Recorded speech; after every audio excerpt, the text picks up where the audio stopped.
El título de hoy se llama Santo, Santo, pero no tanto. ¿Ok?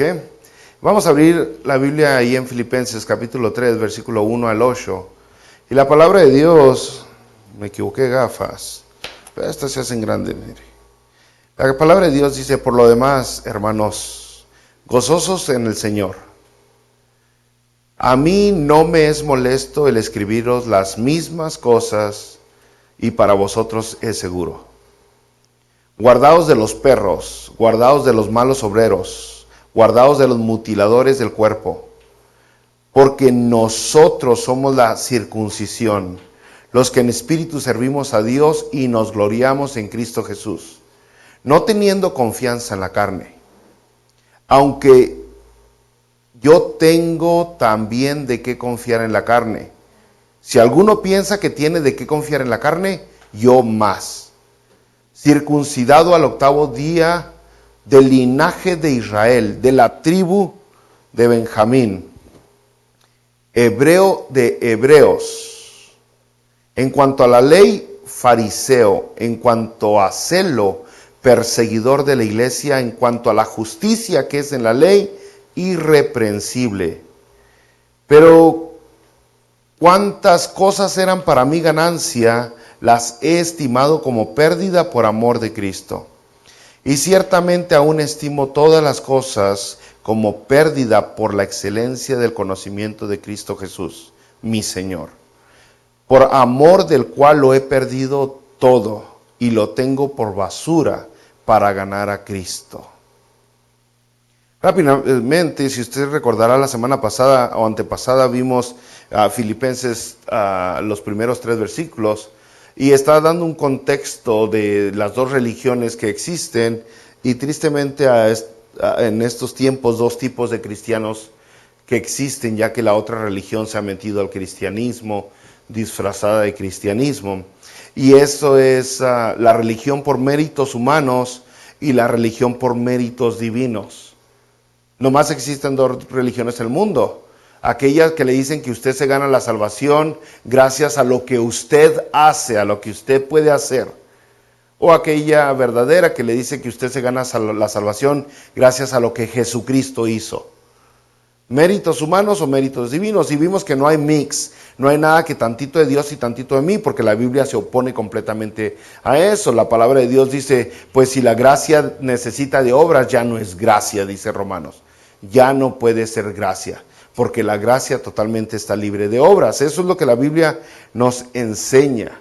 Efesios capítulo 2, versículo 8 y 9, dice que la fe es, por gracia sois salvos, dice, por gracia sois salvos por medio de la fe. Gracia, fe.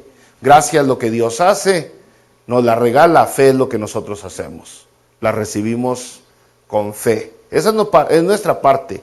Nuestra parte es tener fe en lo que Él hace, en lo que Él hizo, en lo que Él dice. Fe en Él. Y cuando tiene fe, lógicamente, cuando usted está confiando, usted está creyendo en la palabra que Dios le está dando, entonces usted se mueve basado en lo que cree.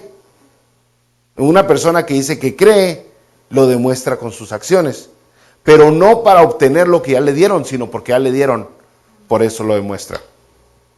Muy bien, brothers. Entonces, podríamos decir entonces nosotros que la palabra de Dios es clara, es transparente, es fácil de comprender, pero aún así hay muchas personas que siguen usando obras, peínate diferente, camina diferente, no vayas allá, no vengas acá, no tomes eso, no comes aquello, vístete así, da tanto dinero, reglas y reglas y reglas, y es pecado esto y no veas aquello, reglas y reglas y reglas, porque si no te pierde la salvación. Y es tanto así el problema que hay algunas religiones que incluso aun cuando están muertos le siguen poniendo cargas y obras para que gane la salvación. Ore por el que se le murió para que lo saque del purgatorio. Ore y rece Padre Nuestro, y Ave María, y dé tantas limosnas para poderlo sacar de ahí, porque no fue suficiente el sacrificio que hizo Jesucristo. La gracia no es verdadera gracia y la fe necesita obras. Entonces, es una tristeza, ¿no? Es una tristeza ese asunto. Y Pablo lo toma a serio, dice, guardaos de los perros. Uy, qué palabrotas. Guardaos de los malos obreros y guardaos de los mutiladores. Está hablando de los legalistas, aquellas personas que creen que por ley van a agradar, por la ley que guardan van a poder guardar la salvación, obtener la salvación. Pero bueno, mis hermanos, el versículo 4, que es donde nos quedamos, dice la palabra de Dios, aunque, hablando en ese contexto, acuérdese, los que confían en las obras que hacen y los que confían en Jesucristo, dice Pablo, versículo 4, aunque yo tengo también de qué confiar en la carne. Si alguno piensa que tiene de qué confiar en la carne, yo más. O sea, si hay alguna persona que se cree que porque viene a la iglesia, o porque se viste de tal manera, o porque no come tal comida, o porque no dice tales palabras, o porque no ve tal programa de televisión, ya puede confiar que se ganó la salvación, dice Pablo, entonces yo más. Si alguien puede confiar en la carne con lo que hizo, yo más. Yo puedo más. Y empieza a decir Pablo, yo tengo ley moral. Yo tengo ley moral más de la que tú tienes. Yo tengo y he guardado la ley ceremonial más de lo que tú la has guardado. Yo he guardado la ley civil más de lo que muchos de los que vinimos de otro lado nadando la hemos guardado. Dice Pablo, yo tengo todas esas leyes. Yo las tengo. Y empieza a decir 2, 3 de las cositas para que vea que sí tiene Pablo si se vale de confiar en la carne, él puede más. Dice Pablo en el versículo 5, por ejemplo, circuncidado al 8º día. Si se trata de confiar en la carne, en lo que uno puede hacer, pues yo fui circuncidado al 8º día. Yo guardo los rituales. Yo guardé los rituales y los he guardado desde bebé. Desde el 8º día guardo rituales que la ley menciona. Y es lo que muchas personas hacen, ¿no? El día de Pascua, las iglesias se llenan. Se llenan. El viernes de ceniza, ¿o qué es? Ya ve que sí saben, pecador. El miércoles de ceniza, parecen todos que trabajan en una máquina de vapor, ¿no? Todos cenicientos. Porque saben guardar la ceremonia, ¿no? Saben cómo agradar a Dios. Dice Pablo, pues si eso se trata, yo más. Y luego dice, del linaje de Israel. Nacimiento. Nací siendo israelita. Mi sangre trae las promesas que Dios le dio a mi nación. Yo estoy lleno de promesas. Yo nací israelita. Del linaje de Israel, pero ponga atención, dice del linaje de Israel, no del linaje de Abraham. Si usted sabrá, Abraham, por ejemplo, dentro del conocimiento más general que hay en las mentes de la persona, Abraham tuvo de hijos a Isaac, pero antes tuvo ¿a quién? A Ismael. Y dice Pablo, no, yo no soy del linaje de Abraham porque te confundirías, pensarías que vengo de la línea de Ismael. Entonces dice, yo soy del linaje de Israel. Ahora, tampoco dijo, callen los teléfonos por favor, tampoco dijo del linaje de Isaac. Porque Isaac, si usted sabe, tuvo 2 hijos. Tuvo a Jacob y a Esaú. Entonces vendría por la línea de Esaú, que no fue el hijo de la promesa. Ni Esaú ni Ismael fueron los hijos de la promesa. Y hay millones de gente viviendo descendientes de Ismael o de Esaú. Dice del linaje de Israel, porque Abraham tuvo a Isaac, Isaac tuvo a Jacob, y a Jacob se le cambió el nombre por Israel. Del linaje que Dios eligió, de la promesa. Y dice, si se trata de eso, de que yo nací en un lugar sagrado, yo. Y luego dice, de la tribu de Benjamín. No cualquier tribu, de la de Benjamín. Habían rangos en las tribus, habían unas tribus más importantes que otras. Mucha gente casi platica de la tribu de Judá, de donde viene el Señor Jesucristo. Algunos otros que ya se creen más sabios, de la tribu de Leví, porque ahí están los sacerdotes, la línea sacerdotal. Pero cuando se dividió el reino de Israel, cuando 12 tribus se dividieron y 10 se fueron para un lado y 2 para otro, ¿para dónde se fue Benjamín? Al sur, con Judá. Con Judá. Si usted sabe la historia de Benjamín, en realidad Benjamín es el pollito de todos sus hermanos. Es el pollito, es el más chiquito, es menor que José, Benjamín. Entonces José fue el hijo chiple, pero José se lo llevaron las malas circunstancias. ¿Y quién fue el chiple de la casa ahora? Benjamín. Usted se da cuenta que Benjamín fue una tribu guerrera, eran los que iban enfrente de la batalla. Eran los que estaban siempre enfrente de la batalla. Fieles, valientes, consentidos. Dice, yo soy de esa tribu. Y no nomás, Pablo, para estos tiempos muchas personas, muchos judíos ya ni sabían de qué tribu eran. Ahorita no saben de qué tribu son, se perdieron los papeles. La gente no puede decir, yo soy de esta tribu, yo pues que se perdió. Pero Pablo sabía de qué tribu era. Para estos tiempos, él todavía había un historial de la familia de Benjamín. Luego dice, hebreo de hebreos. Hebreo de hebreos, ¿qué quiere decir? El mejor de los hebreos. Es que para este tiempo la cultura estaba por todos lados. Estaban invadidos por los romanos, todo el mundo hablaba griego, la cultura helenista estaba por todas partes. Entonces eran pocos los hebreos que venían de la tribu, de la tribu que venían, que reconocían, que guardaban sus costumbres y su cultura, que hablaban su idioma como deberían de hablarlo y que guardaban sus raíces. Es como hoy. Vea a nuestros hijos. A mis hijos yo les enseñé desde muy pequeños que ellos, aunque hubieran nacido en otro país, siguen siendo mexicanos. Pues no te cambió la sangre, que hayan nacido en otro lado, no por eso ya te salió las greñas güeras y los ojos rojos, no, azules, ¿verdad? Sigue siendo mexicano. Tu madre es mexicana, yo soy mexicano. Yo sé que a muchos les gusta decir que son europeos, pero nuestras raíces son mexicanas. Tú sigues siendo mexicano. Y los volteé a ver y pues no parecen muy mexicanos por sus culturas, por sus costumbres.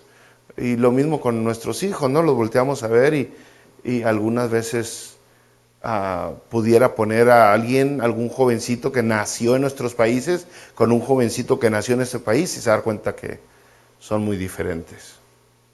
Pero no hay uno mejor que otro, simplemente son diferentes por sus costumbres. Sus costumbres son diferentes. Así que Pablo dice, yo todavía guardo mis costumbres, soy hebreo de hebreos. Aparte, si ustedes se acuerdan, bueno, le seguimos porque luego dice Pablo, en cuanto a la ley, fariseo, fue educado por Gamaliel, el señor Gamaliel, una sabiduría tremenda y un conocimiento grande que tenía Gamaliel. Y fariseo, no cualquiera podía ser fariseo. En toda la tierra de Israel, en todo este tiempo había nomás como 6,000 fariseos, eran pocos. Muchos querían ser, pero no muchos llegaban a ser fariseos. Y dice Pablo, yo fariseo. Y luego dice, pues la tradición no babalú tampoco. Y luego dice, en cuanto a celo, perseguidor de la iglesia. Si se trata de religión, dice Pablo, yo tenía más religión que ustedes. Entonces, ¿cómo se la gana usted a Pablo? Si Pablo usted se ve que él tiene una ley moral más grande, él guardó la ley ceremonial mucho más que usted, los rituales mucho más que usted, él viene de nacimiento, él tiene un rango grande en su tribu, la tradición la guardó siempre y la religión siempre. Y luego todavía dice, en cuanto a la justicia que es en la ley, irreprensible. Ya nos quedamos bien lejos de Pablo. ¿Ya? ¿Ya nos amuló? Cuando dice en cuanto a celo perseguidor de la iglesia, el celo tiene dos lados. Como use la palabra en el contexto que lo use, por lo general tiene dos lados. El celo tiene amor de un lado y del otro lado tiene odio. Eso es el celo. Una moneda con dos lados. Amor y odio. Y Pablo está diciendo, mis religiones, yo amaba a Dios, por eso odiaba tanto a los cristianos. Porque no estaban bien según lo que yo veía. Ese es el asunto, ¿no? Por eso algunas personas creen que están bien con Dios porque son religiosos, de hueso colorado, dicen. Y se sienten que están bien con Dios. Y luego aquí Pablo no está diciendo que estuvo sin pecado, cuando dice en cuanto a la justicia que es en la ley irreprensible, está diciendo que es mejor que usted, que es mejor que yo, que es mejor que muchos. Entonces Pablo empieza a decir, toda mi ley moral, toda la moralidad que tengo, toda la religión que yo guardé, toda la tradición, todo son inservibles, son inútiles para alcanzar la salvación. De nada me sirve todo eso que guardé. De nada me sirve. El versículo 7 dice, pero cuantas cosas eran para mí ganancia, las he estimado como pérdida por amor de Cristo. Entonces Pablo está diciendo, todo esto que era mejor que cualquier persona que puedan platicarme, yo era. Y aún así todo es pérdida.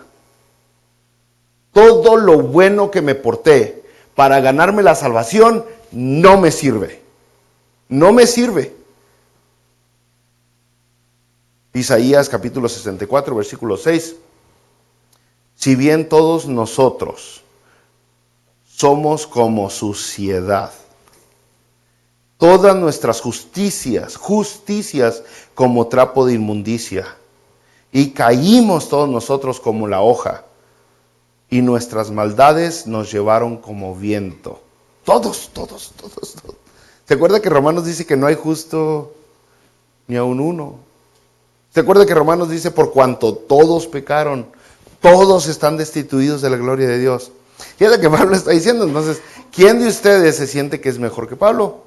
Pablo está diciendo, no creo que me la ganen. Si alguien tiene de qué jactarse con su carne, soy yo. Si alguien puede entrar al cielo porque se ha portado bien, porque ha hecho las cosas bien, soy yo. Y aún así, todo es pérdida. Todo es pérdida. Ahora, aquí de eso se trata el Evangelio, brother. Aquí va a ver usted palabras como pérdida y ganancia. De eso se trata la palabra de Dios cuando nos comparte el Evangelio. Pérdida y ganancia. Necesitamos perder algo para poder ganar otra cosa.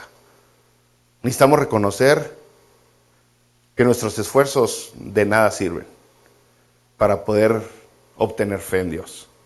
Mientras usted siga creyendo que usted con sus fuerzas va a cambiar, va a mejorar, va a poder sobresalir, no va a poder tener fe en Jesucristo, porque está compartiendo la fe entre usted y entre Dios. Es una fe compartida. No existe, no es posible. O sea, la fe que le está dando a Dios es una fe muy limitada. Si recuerdan ahí en Mateo capítulo 16, cuando Jesucristo estaba anunciando su muerte, el versículo 24, dice que Jesucristo después les dice a los discípulos, cuando quieren que Jesucristo no se vaya y que se quede con ellos y que Él sea el liberador y que no muera, Jesucristo les dice en el versículo 24 de Mateo 16, si alguno quiere venir en pos de mí, niéguese a sí mismo, tome su cruz y sígame. Porque todo el que quiera salvar su vida, la perderá. Y todo el que pierda su vida por causa de mí, la hallará. Es pérdida y ganancia, pérdida y ganancia. Y es lo que Pablo está diciendo aquí. Todas esas cosas buenas que yo hice, las tengo como pérdida. Como pérdida. Y Jesucristo está diciendo, necesitas quitar los ojos en ti. Necesitas ver tú qué tan excelente, qué tan bueno eres, qué tan bien puedes hacerlo. La fe necesita estar únicamente depositada en Jesucristo. En nada, en nadie más. Y acuérdense que estamos hablando de salvación, ¿eh? Estamos hablando de salvación.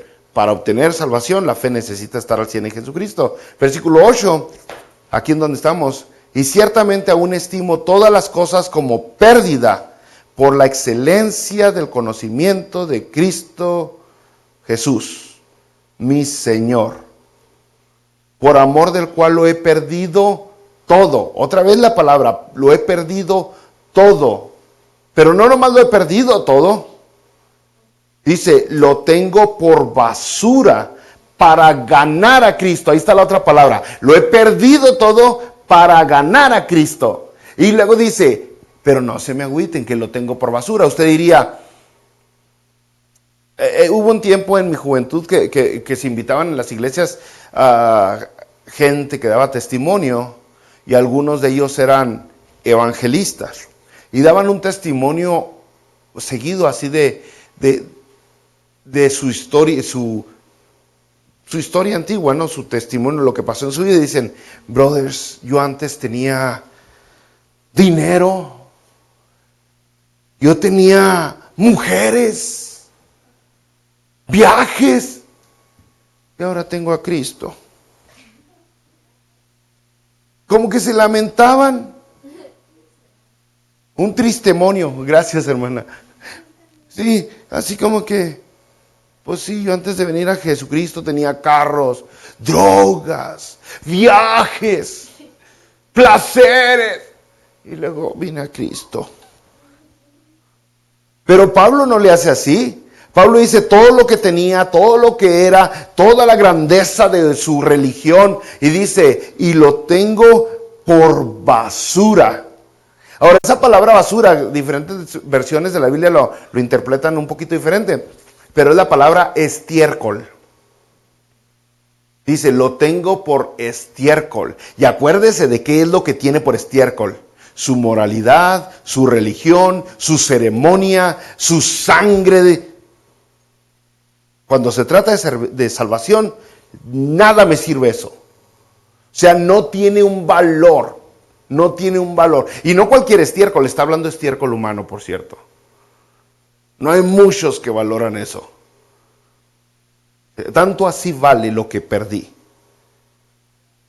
Pero dice, ¿por qué? Versículo 8 dice, para ganar a Cristo. Y de eso se trata. Mi fe ya no está depositada en lo que yo puedo hacer, en lo que yo puedo cambiar, en lo que yo puedo lograr, en mi justicia, en con quién nací. Alguien dirá, a lo mejor mis hijos dirán, nacimos y somos hijos de pastor y ya tenemos la entrada en el cielo. Naney, de nada te sirve eso. Estás en un terreno plano, igual que todos los demás. Igualito que todos los demás. No tienes ventajas, aquí no hay palancas para entrar al cielo. ¿Se acuerdan de las famosas palancas del trabajo? No hay palancas para entrar al cielo. Todos estamos en un terrenito igual, parejito. Todos tenemos la misma chance, todos tenemos la misma oportunidad. Y no se trata de quién eres, cómo eres, dónde naciste, qué tan rico, qué tan pura es tu sangre. Se trata de fe. Toda la fe en mí la quité y la deposité en Cristo. La deposito en Cristo Jesús. Fíjese, Jesucristo lo explicó todavía más en Mateo capítulo 13, versículo 44. En una de sus parábolas, Jesucristo dice, Mateo 13, 44. Mateo 13, 44. Además, el reino de los cielos es semejante a un tesoro escondido en un campo, el cual un hombre halla y lo esconde de nuevo, y gozoso por ello va y vende todo lo que tiene y compra aquel campo. Esa persona está dispuesta de cambiar todo lo que tiene, de agarrar todo lo que tiene de valor, todo lo que cree que lo hace quien es, una persona valiosa. Dice, y lo cambia por lo que encontró en ese campo. O sea, se deshace de todo y deposita todo en el tesoro que encontró escondido. Ese es el asunto, brothers. Los religiosos son unas personas tan alejadas de Dios, más que cualquier otra persona, porque los religiosos han depositado la fe en ellos, no en Jesucristo. Uno piensa, y uno mismo cuando uno se voltea a ver, habla y habla bien de sí mismo. Aquellos hombres que Jesucristo habló, dijo, en aquel día me dirán, Señor, en tu nombre echamos fuera demonios, en tu nombre hicimos milagros. Están viendo lo que ellos lograron, lo que ellos hicieron para poder entrar al cielo. Mira todo lo que yo hice, Señor. Y dice la Biblia, no se trata de lo que tú hagas, se trata de lo que Él hizo.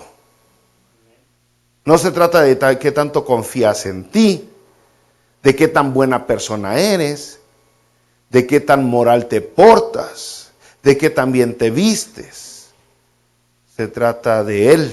Cuando se trata de la salvación, depende únicamente de Jesucristo, por lo que Él hizo. Eso es gracia, Él nos lo da y nosotros lo agarramos con fe. Y no hay una mezcla, no hay gracia y obras, no hay. Cuando se trata de ser salvo, se trata únicamente de fe. Ahora, el legalismo, brother. Acuérdense que en el contexto que estamos viendo en Filipenses, Pablo está batallando con los judaizantes. Los judaizantes eran las personas que querían que todo mundo se hiciera judío antes de hacerse cristiano. Guarda esta ley, guarda, no tomes esto, no comas aquello, ven el sábado, no tomes café, no comas puerco, todo. Y luego córtale, circuncisa, eso también, todo, ¿no? Eso querían. Y ahorita la gente cae por eso. Va alguien a la iglesia, va así como nos vestimos a diario, de lunes a viernes. Y le dicen, ok, usted se quiere poner bien con Dios, necesita comprar sacos, corbatas, zapatitos, porque Dios te merece lo mejor, así que cuando venga aquí, vístase bien. Y yo le diría, pues es que Dios nomás está en ese lugar, Dios nomás está en el templo, entonces, por eso cuando voy al templo nomás me he visto bien, ¿o que acaso Dios no está en mi casa? ¿Que acaso Dios no está en mi trabajo? Porque si se trata que estoy delante de Dios, pues Dios está en todos lados. Y si esta vestimenta ofende a Dios, pues entonces de lunes a viernes lo ofendo y nomás los domingos lo agrado, o los sábados. Pero eso es lo que le dice la gente, cambia, deja de hacer esto, deja de hacer aquello. Pero cuando usted viene a Jesucristo, entiende que todo es basura, más que basura, acuérdese, más que basura. Y dice, no voy a depender de nada de eso para ser salvo, de nada de eso. Usted llega a un momento donde cuando la gente le dice a usted, ay, qué bueno es, qué buena persona es, usted se siente incómodo. Porque usted sabe que usted verdaderamente no es buena persona. No es buena persona. Intentamos. Intentar no es lo mismo que lograr. Pero con la ayuda de Jesucristo, con la fe que hemos depositado en Él, Él lo va a lograr en nosotros. Él un día nos va a hacer buenas personas. Él un día nos va a hacer santos. Él un día nos va a hacer perfectos. Él. Lo único que nos queda a nosotros es creer y actuar basados en lo que creemos. ¿Sí me entiende? Pero no es porque actuamos, es porque creemos. Entonces, ¿qué está de mal el ser legalista? Pues mucho, ¿no? El ser religioso, el judaizantes de la era moderna, pues todo está mal porque mire, el legalista siempre trae la atención hacia él mismo. Siempre dice, pues si fui a la iglesia hoy, estoy bien con Dios. Pues sí, ayuné hoy, estoy bien con Dios. Pues sí, leí la Biblia hoy, estoy bien con Dios. Traigo la ropa adecuada, estoy bien con Dios. Siempre está la atención en Él. O viceversa, dice, tomé café. Ay, perdóname, Señor, tomé café. Vi una muchacha en bikini, ay, santo cielo. ¿Sienten? Siempre la atención está en Él. Pero el verdadero cristiano, la atención está en Jesús. La atención siempre está en Jesucristo. Siempre. Señor, yo sé que fallo, yo sé que necesito mejorar. Ayúdame tú. Sin tu ayuda no puedo. No puedo, le he intentado y vuelvo a caer. Me he dado cuenta que necesito de tu ayuda. La atención siempre está en Jesucristo cuando usted tiene fe en Jesús. Siempre. Para cualquier cosa. Para cualquier asunto. La atención debe estar en Jesucristo. Nuestro Señor, nuestro Salvador. Y por lo tal, pues, el legalista le da la gloria a él mismo. A él mismo. Yo he escuchado a gente que dice, me tocó escuchar a una viejita, y ya estaba bien cateada, perdón, bien grande, ¿verdad? Perdón. Una anciana me tocó escucharla que dijo, tengo 42 años sin faltar un domingo a la iglesia. Así me dijo, tengo 42 años sin faltar un domingo a la iglesia. ¿Cómo no me va a abrir Dios las puertas en el cielo? ¿A quién le puso la atención? ¿A quién le dio la gloria? Eso es lo que el legalismo hace. Mírame a mí lo que he logrado. Mira mis años de servicio. ¿Cómo no me gané esa entrada? Cuando el verdadero cristiano le da la gloria a Dios. Le da la gloria a Dios. Entonces con esto está tratando Pablo. Y acuérdese, todavía seguimos con este asunto de las personas se creen santas por lo que hacen. Pero en realidad no son tan santas. O sea, santo, pero no tanto.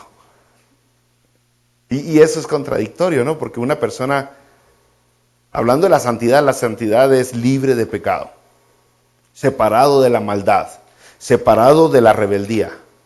Y nosotros somos santos por promesa. Por eso a Pablo se le llama las cartas que escribió, por ejemplo, Pedro es San Pedro. Pedro, si usted lee en su Biblia, Santiago, en realidad por eso se llama Santiago, es Jacobo, San Jacobo. Pero somos santos por promesa, porque confiamos en Jesús. Por eso cuando Pablo le escribe a la gente, le dice santos de Jesucristo. Dice, ¿qué? Por fe somos santos.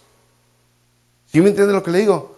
Entonces, pero una persona que se considera santa por sus obras, por lo que está haciendo, por lo que dejó de hacer, y tiene una manchita de pecado, una manchita de rebeldía, una manchita de arrogancia, una manchita de lo que sea, ya no es santo. Con una sola manchita. Fíjese lo que dice la palabra de Dios. Romanos capítulo 3, versículo 19-20. Pero sabemos que todo lo que la ley dice, lo dice a los que están bajo la ley, para que toda boca se cierre y todo el mundo quede bajo el juicio de Dios, ya que por las obras de la ley ningún ser humano será justificado delante de él, porque por medio de la ley es el conocimiento del pecado. ¿Cuántos van a ser justificados por la ley? Ninguno. Ninguno, ni aun los que vivieron antes de Jesucristo. Abraham no fue justificado por la ley, Abraham fue justificado por fe. Por fe. Lo mismo todas las personas. Por las obras de la ley ningún ser humano es justificado. Porque por medio de la ley es el conocimiento del pecado. ¿Qué quiere decir eso? Mire, hay dos cosas. La fe, no traigo, me los debía traído para que ser más visual. La fe es un peine, un cepillo, no sé cómo le llamen de otras maneras.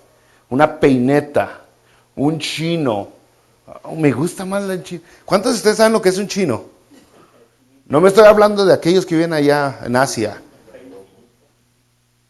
Servía para sacar piojos. ¿Verdad que sí? Para sacar liendres. Bueno, eso me gustó más. La ley es un chino. Más que un peine, más que un cepillo. No, eso es la fe. La fe es un peine, un chino, un cepillo. La ley es un espejo. Es un espejo. Y usted se ve en la ley, ¿y qué puede hacer? ¿Ya se dio cuenta que está despeinado? ¿Ya se dio cuenta que trae piojos? ¿Que trae caspa? ¿Pero qué puede hacer el espejo para arreglarlo? No puede hacer nada.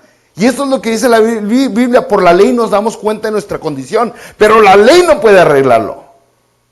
Si trae un gallito parado, necesita un cepillo. Y esa es la fe. Quien lo puede arreglar es la fe. Únicamente la fe. Y por más que se vea en un espejo, no se va a peinar si no tiene un cepillo. ¿Me entendió?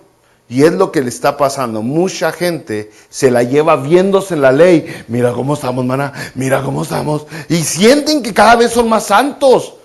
Pero nada logra la ley. Necesitan la fe. Y eso es lo que pasa con la ley que traemos escrita ahora en nuestros corazones. Que cuando hacemos una cosa mala, nos sentimos mal. ¿Y eso ya nos santificó? No, simplemente nos dejó ver nuestra condición para que vayamos a Dios y le pidamos perdón. Y por fe creamos que Él nos va a mejorar. Por fe creamos que Él nos va a hacer mejores hijos de Él. Mejores esposos, mejores amigos. Pero por fe, confiando en Jesucristo.